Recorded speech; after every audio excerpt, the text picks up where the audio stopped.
What's going on, traders? In this video, we are going to focus on Apple. As you guys will know, for quite some time, I've been pretty bearish on Apple. Since a little bit after its earnings, I've been expecting Apple to see more downside.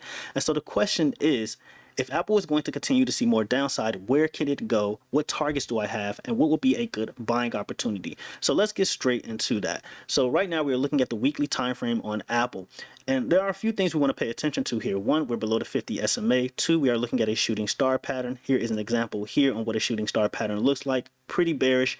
Three, you are looking at a head and shoulders pattern. So let's map out the head and shoulders pattern. So you have a shoulder here, head here, and another shoulder here.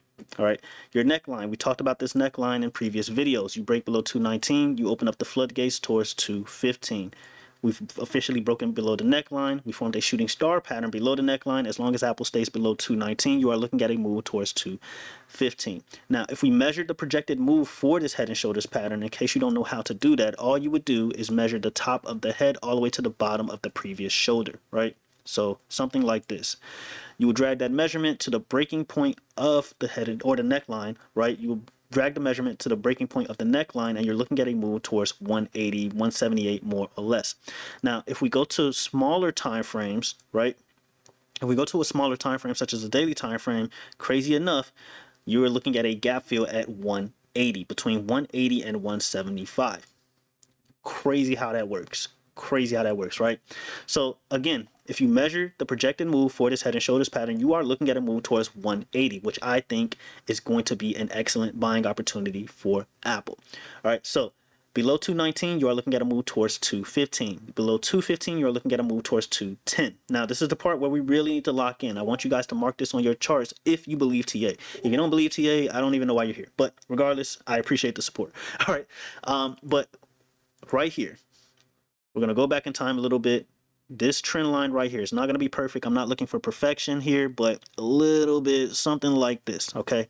This trend line right here, somewhere between, we'll just say 210. If Apple manages to break below 210, or this trend line right here, right? And again, it's going to be a little bit off. I'm not looking for perfection here, but this trend line right here, you manage to break below this, guys. You break, retest, you open up the floodgates towards 200. Okay, 200, 198. If you stop these guys out of their position right here, you open up the floodgates towards 180s. All right, because they're going to panic and you get very illiquid towards the downside. And I mean very, very illiquid. So if Apple manages to get below 195, you open up the floodgates towards the 180s. All right, that is where I think the buying opportunity is. Okay, 183, between 183 and 175 is where I think the buying opportunity is. In case you need a little bit more confirmation, there you go. All right, there you go.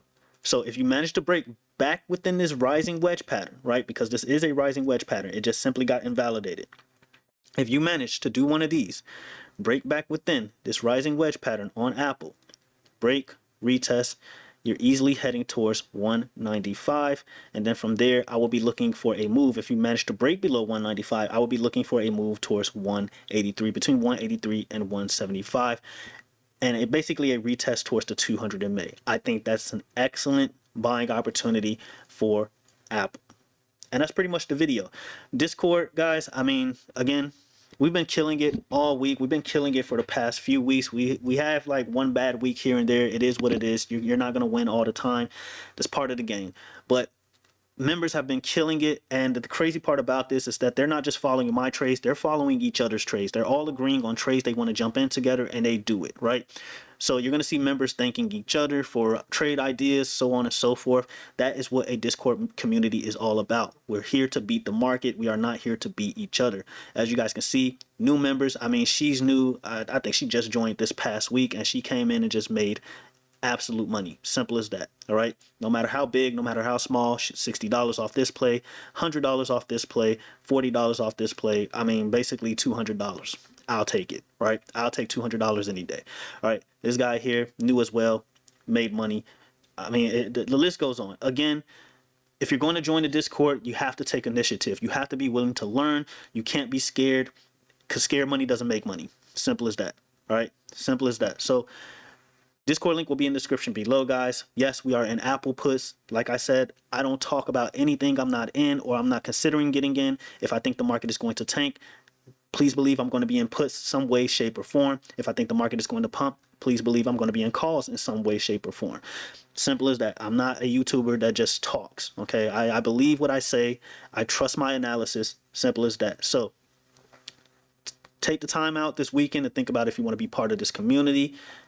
We're growing every day. I mean, just last year, at the end of last year, we were only at like 50 members. Now we're pushing at like 350 members. It's insane, right? The growth is insane. I appreciate every single one of you. Definitely check out Apple. Let me know what you guys think in the comments below. Do you think Apple is going to see more downside? Am I missing something here? Do you think Apple is just done and is just going to pump towards the upside? You let me know what you think in the comments below. And until the next video, traders, I will not be making a video tomorrow, and I probably won't make one Monday. All right, probably. Unless Monday does something absolutely crazy, I most likely won't make a video Monday. And that's all I have. Until next video, traders, have a good one.